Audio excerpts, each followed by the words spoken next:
Hello guys, আসসালামু আলাইকুম রহমতুল্লাহ। এই যে চলে আসলাম আমাদের গ্রামের বাড়িতে।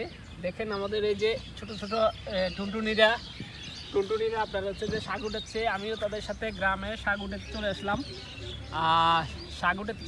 ওদের সাথে। ওরা হেলামচা শাক উঠাচ্ছে, আমাদের এলাকায় এলামচা কয়। এটা মূলত শহরের বাড়িতে হেলামচা বলে এটাকে। তো এই যে ছোট ছোট ইয়ারা টুনির মারা শাক উঠাচ্ছে। তো ওদের সাথে আমিও শাক উঠাচ্ছি, ওদেরকে উঠে দিচ্ছি। এখানে ন্যাচারাল যে ভিউ এবং এখানকার যে ন্যাচারাল যে পরিবেশটা আসলে খুবই ভালো লাগে গ্রামের। তো আমি চলে আসলাম গ্রামের বাড়িতে। তো ইনশাল্লাহ আপনারা আমার সঙ্গে থাকেন, আমি আরও কিছু ন্যাচারাল ভিউ আপনাদেরকে দেখাবো, আমাদের গ্রামের প্রকৃতিকে দেখাবো। সামনে দেখতেছেন যে এই যে ধান ক্ষেতগুলা এবং হচ্ছে আশেপাশের যে পরিবেশগুলা আসলে অসাধারণ। আসেন আমি আরও কিছু জিনিস আপনাদেরকে দেখাবো অসাধারণ, এবং গ্রামের দৃশ্যগুলো দেখাবো। এটা মূলত হচ্ছে যে আমার এই গ্রাম, যেখানে আমি আসলে বেড়ে উঠছি, যে জায়গার মধ্যে আসলে আমার জীবনের মূল্যবান সময়গুলোই আসলে এখানে কেটে যাওয়া। আর এটা আমাদের পারিবারিক কবরস্থান। এখানে আমার আব্বা সমাধিত আছে, আমার দাদারা সমাধিত আছে, এবং আমার জ্যাঠা চাচা আত্মীয় স্বজন অনেকেই এই কবরস্থানের মধ্যে সমাধিত আছে। তো এটা আমাদের পারিবারিক কবরস্থান। আর দেখা গেছে যে আমাদের বাড়িটা ওই পাশে। আর এটা আমাদের এই যে জায়গাটা দেখতেছেন, এটা হচ্ছে একটা গাং, একটা নদী। এই নদীটার নাম হচ্ছে খিরি নদী। যদিও এখন ক্ষেত হয়ে গেছে, এখন আর নদী নাই, এখন একদম পুরো বরান হয়ে গেছে। তবু কিছু নদীর চিহ্ন রয়ে গেছে মধ্যখান দিয়ে, যে একটা ড্রেন আছে, নালা, এই জন্য কিছুটা বোঝা যায়। আর নাই তো পুরোই আপনার হচ্ছে যে বিলীন হয়ে গেছে গা। আমার চাচাতো ভাই ওই যে মাঠে আসছি, জমি জমা আসলে ক্ষেত খামার করে, তো আসলে উনি দেখার জন্য চলে আসছে। তো আমিও ভাইয়ের সাথে একটু যাবো সামনে, বাইরে জমি জমা একটু দেখবো ক্ষেত খামার কি করছি না করছি। তো চলেন ভাই, ইনশাল্লাহ।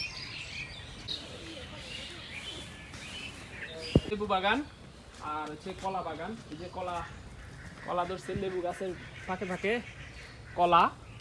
বাহ, ভালোই তো, সুন্দর সিস্টেম। আমরা সামনের দিকে আরো অনেক কিছু দেখবো ইনশাল্লাহ।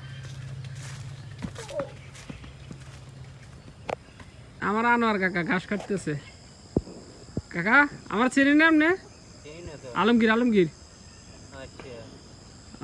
ভালো আছেন না?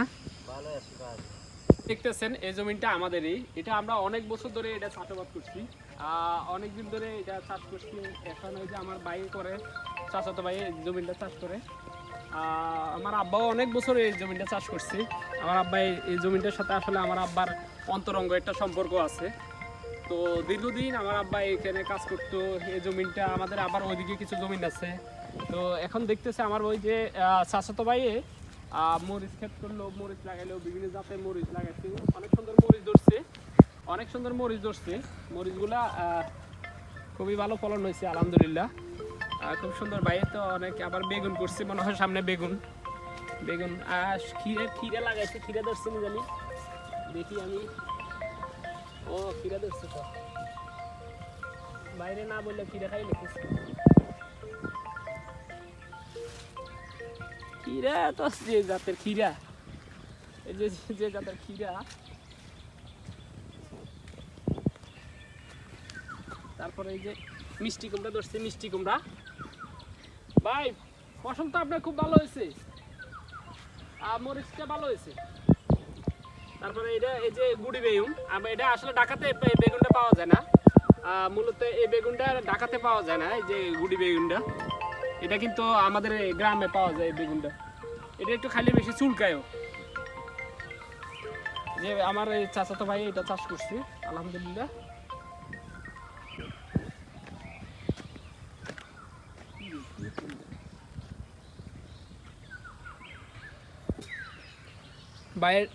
আমার ভাই ক্ষেতের মধ্যে কিরা লাগাইলো, আর এই যে মরিচ লাগাইছে, খুব সুন্দর ফলন হয়েছে আলহামদুলিল্লাহ। ভাই অনেক পরিশ্রম করে। আগে তো দেখা গেছে বিদেশে থাকতো, এখন দেখা গেছে যে দেশে আসিয়া, এখন আসলে ওনার ছেলে বিদেশ থাকে, ওনার আর বিদেশ করতে হয়নি। দেশে টুকিটাকি আসলে বসে থাকে, কি করবে, টুকিটাকি কাজ করে। তো এই যে ফসল লাগাইছে আলহামদুলিল্লাহ, খুব ভালোই হয়েছে আলহামদুলিল্লাহ। এই যে আমার ভাই ওখানে ঘাস কাটতেছে।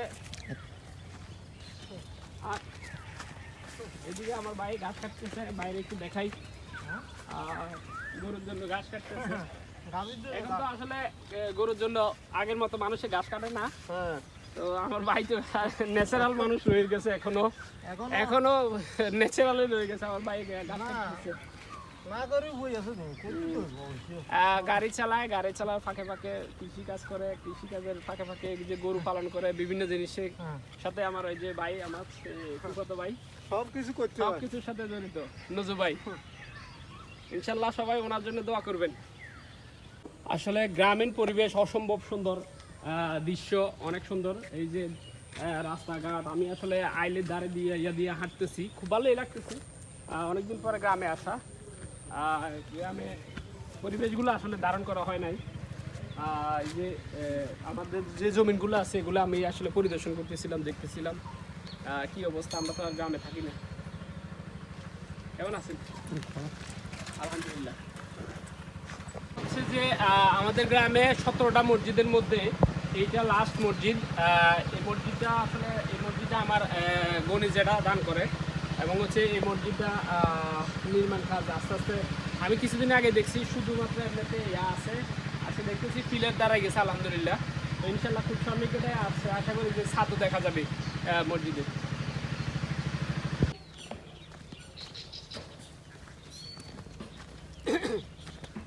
এই জমিনটার মধ্যে আমি আগে ঘাস ক্ষেত করতাম, আর এখন পোলাবানে খেলার মাঠ করে রাখছি।